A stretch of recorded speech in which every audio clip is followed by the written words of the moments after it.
One day, in the faraway lands of Iraq, Salma? Who's Salma? Salma, daughter of Hussein, but don't ask many questions. Just help me to find her. Sure.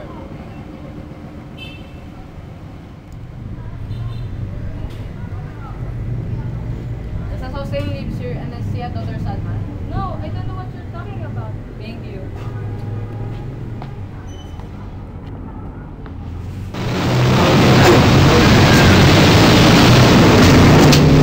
Wait, does Hussein live here and has a daughter named Salma?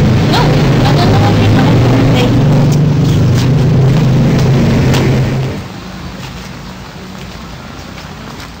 Excuse me, did you know a Hussein that lives here and has a daughter named Salma? Yes, I know Hussein lives here and... Wait, I'll just call my friend.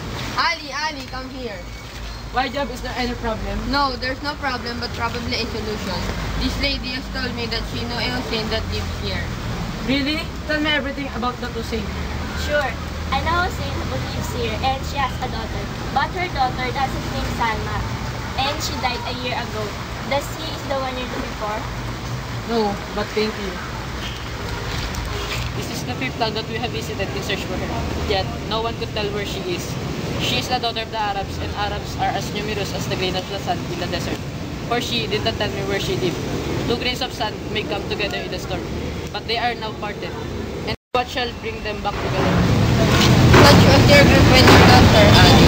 How did you know, my friend? My dear friend, I can see it in your eyes. Tell me, my friend, how did you meet this maiden?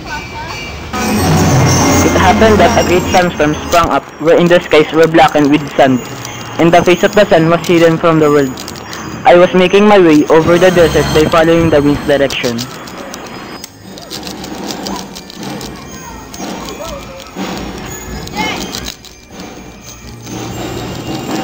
In time, I found the tower. At last, I found a tower. Here is the shelter from the evil wind.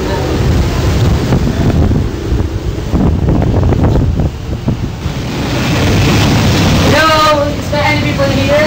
Are you a human?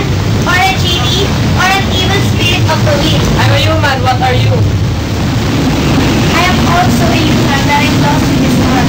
I was blown by the wind and I don't know where to go for fear of the noise of wind and dread winds flying so Here is the shelter under the bush of lies down. But tell me, what is your name?